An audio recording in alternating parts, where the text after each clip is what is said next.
Hey, maître du podcast. Je suis Paul. Aujourd'hui, vous allez découvrir les meilleurs podcasts du monde. Prêt à apprendre des plus grands et à changer votre vie? Allons-y. Salut tout le monde et bienvenue dans ce nouveau Deep Dive. On va s'attaquer aujourd'hui à un sujet passionnant qui fait couler beaucoup d'encre.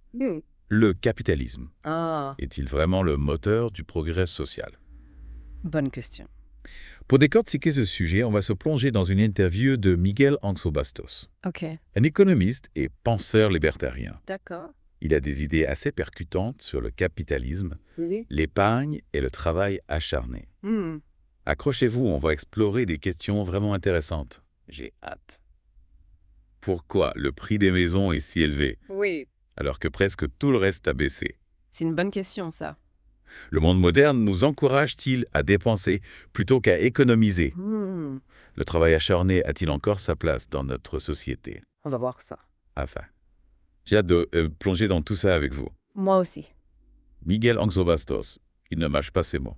Non, c'est clair. Il défend l'idée que le capitalisme, combiné à l'épargne et au travail acharné, est la clé du progrès social. Oui, c'est son idée centrale.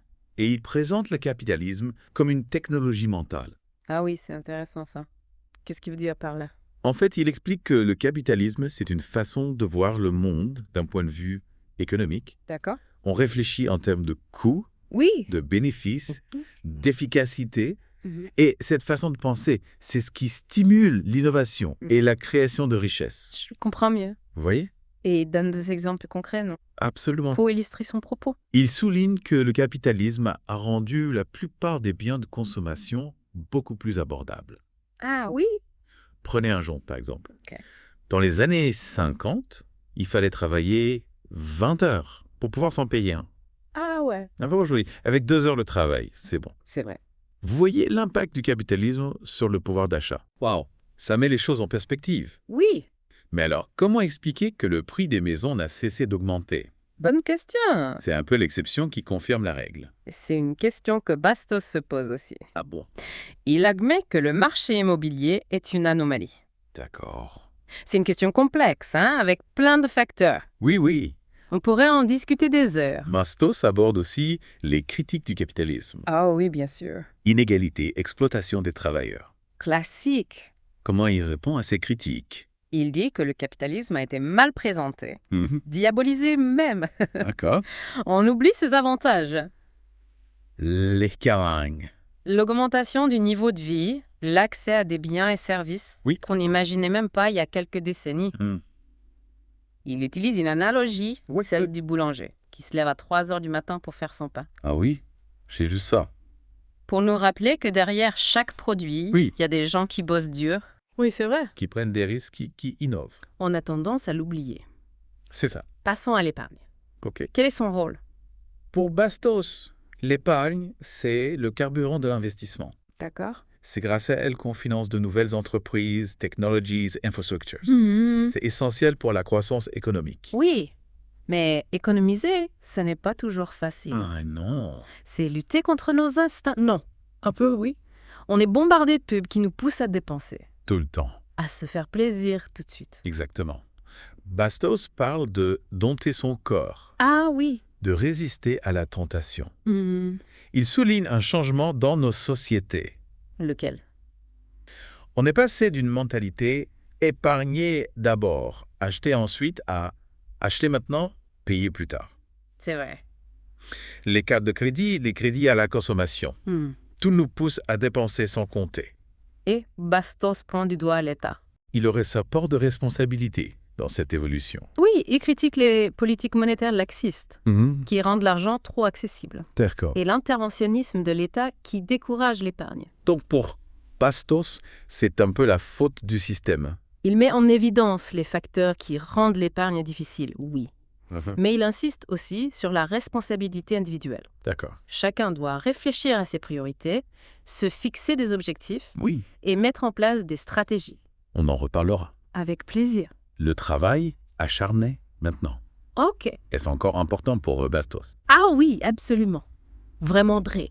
C'est une vertu essentielle pour lui. D'accord. Ça va au-delà de l'effort physique.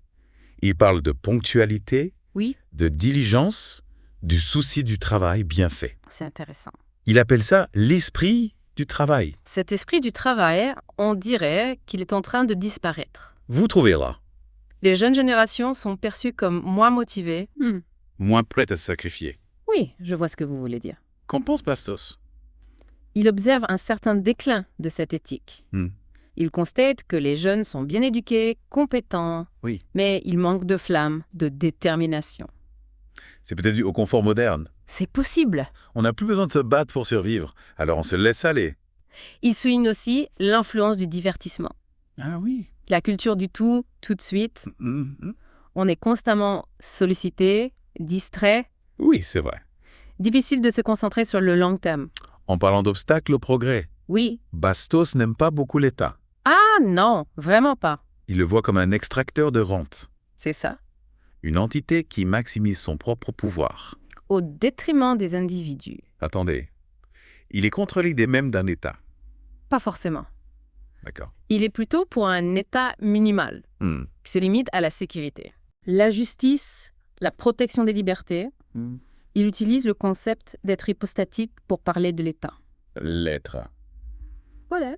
C'est une façon de dire que l'État ce n'est pas une personne réelle, D'accord. mais une abstraction, qui masque le fait que ce sont des individus qui exercent le pouvoir. Donc l'État, c'est un écran de fumée. Oui, on peut le voir comme ça. Il craint que cette vision abstraite nous rende passifs. Dépendant, ouais. Oui, on attend tout de l'État. Au lieu de prendre notre destin en main. Exactement. C'est vrai qu'on se tourne souvent vers l'État pour résoudre les problèmes. Plutôt que d'essayer nous-mêmes. Bastos prône la responsabilité individuelle, Oui, l'initiative, l'esprit d'entreprise. tout à fait. On a décortiqué sa vision du capitalisme, de l'épargne, du travail, de l'État. Mais la technologie dans tout ça. Ah, c'est une question qu'on explorera dans la deuxième partie de notre deep dive. Ah, d'accord. On parlera notamment de Bitcoin. Ah, intéressant. Que Bastos voit comme un outil pour défier l'État. Je suis curieux d'en savoir plus. Restez avec nous. On revient tout de suite. On est de retour pour la suite de notre deep dive. On parlait des technologies. Oui. Et de son rôle dans la vision de Miguel Angso Bastos. Exactement. Vous aviez évoqué Bitcoin. Oui, c'est vrai. On a vu que Bastos n'est pas vraiment fan de l'État. Non, c'est le moins qu'on puisse dire. Donc, forcément, l'idée d'une monnaie qui échappe au contrôle des gouvernements, ça doit le séduire. Tout à fait. Il voit Bitcoin comme un outil potentiel pour limiter le pouvoir de l'État sur la monnaie. Ce qui l'intéresse, c'est le côté décentralisé de Bitcoin. D'accord. Le fait qu'il n'y ait pas d'autorité centrale qui puisse manipuler la quantité de monnaie. Eh oui, je comprends. Mais concrètement, comment ça peut changer les choses? Bitcoin peut-il vraiment remplacer les monnaies traditionnelles? C'est une question complexe. Bastos ne prétend pas avoir toutes les réponses. Il reconnaît que Bitcoin est encore jeune. Difficile de prédire son avenir. Il y a pas mal de critiques sur Bitcoin. On dit que c'est une bulle spéculative, que c'est utilisé pour des activités illégales. Oui, bien sûr, il y avait beaucoup de scepticisme. Bastos ne nie pas ces critiques. Peut-être. Mais il invite à ne pas jeter le bébé avec l'eau du bain. Il pense que Bitcoin a un potentiel de révolutionner notre système. D'accord. Et en quoi est-il différent des monnaies traditionnelles? Un des points clés, c'est la rareté.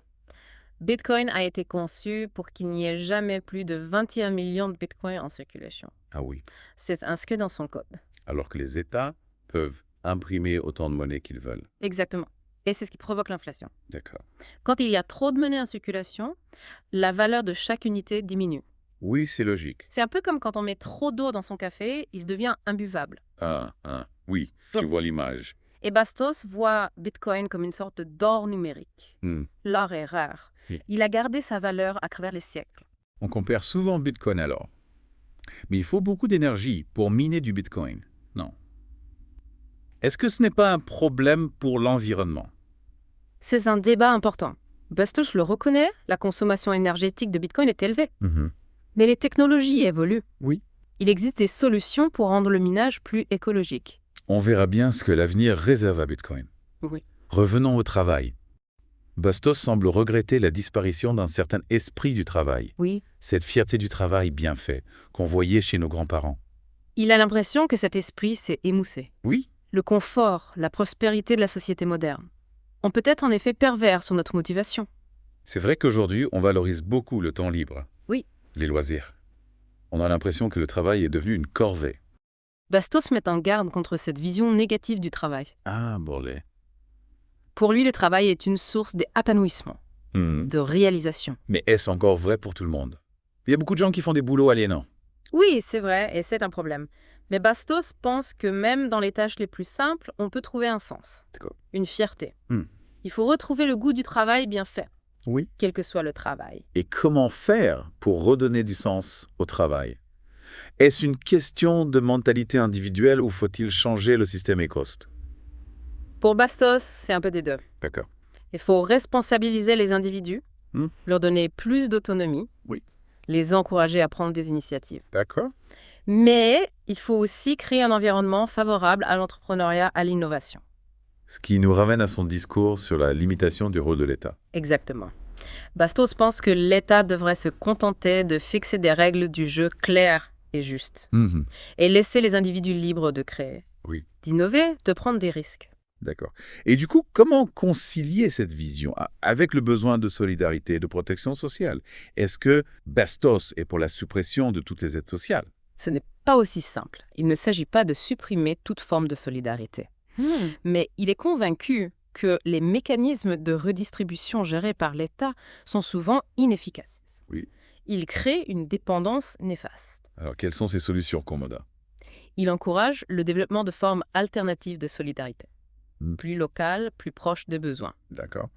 Il pense que la société civile, les associations, les initiatives citoyennes peuvent jouer un rôle plus important que l'État dans ce domaine. C'est une vision assez radicale, non? Oui, ça bouscule nos habitudes, mais c'est ça qui est intéressant chez Bastos. Il nous pousse à sortir de notre zone de confort, à remettre en question les idées reçues. Et il ne se contente pas de critiquer. Non. Il propose des solutions concrètes. Exactement. Il ne prétend pas avoir toutes les réponses, mais il nous invite à réfléchir ensemble, Oui. à construire un avenir plus libre, plus prospère, plus juste. Et il nous rappelle que le changement est possible. Oui. Mais qu'il faut s'y mettre tous ensemble. Absolument. Chacun a un rôle à jouer. On peut commencer par changer nos habitudes, nos modes de consommation, nos façons de penser. Et on peut s'engager dans des projets collectifs. Oui. Des initiatives citoyennes pour faire bouger les choses. C'est ça l'idée, passer de la critique passive à l'action constructive. On va faire une petite pause. D'accord. On revient dans quelques instants pour la dernière partie de notre Deep Dive. On explorera comment mettre en pratique les idées de Miguel Angso Bastos. Parfait. Restez avec nous.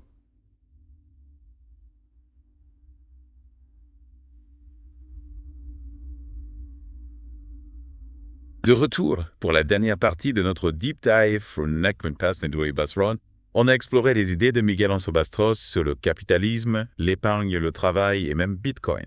Mais il reste une question essentielle. Comment on passe de la théorie à la pratique? Comment on construit une société plus en phase avec ces idées? Oui, c'est la grande question. Bastos a un constat assez radical. Il nous incite à repenser nos modes de vie, notre rapport au travail, à l'argent, à l'État.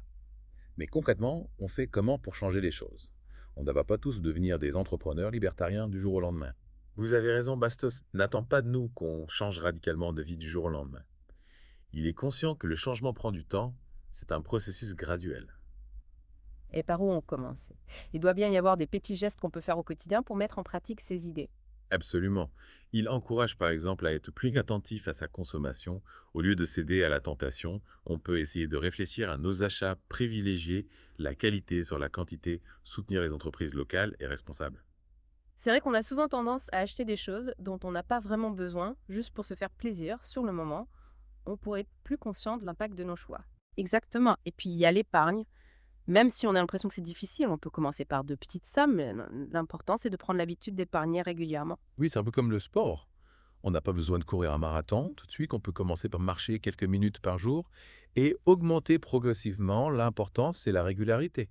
Et l'épargne, c'est la clé de l'investissement. Une fois qu'on a mis de l'argent de côté, on peut le faire fructifier en investissant dans des projets qui nous tiennent à cœur, que ce soit des entreprises locales, des initiatives écologiques ou même notre propre formation. Donc en épargnant, on ne se prive pas seulement pour consommer plus tard, on se donne aussi les moyens d'agir, de contribuer à un monde meilleur. C'est ça l'idée.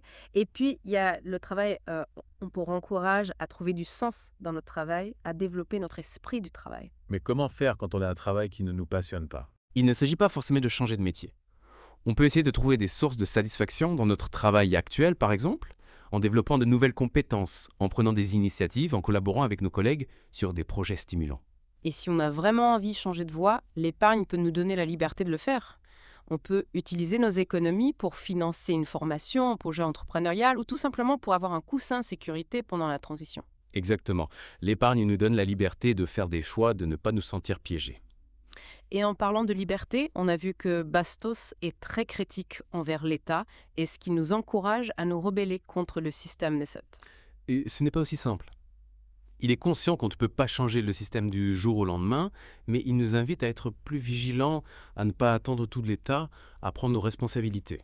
Ça veut dire quoi concrètement? On peut commencer par s'informer, comprendre comment ça marche, participer au débat voté de manière éclairée. On peut aussi soutenir des organisations qui défendent les libertés individuelles, l'entrepreneuriat, la responsabilité citoyenne.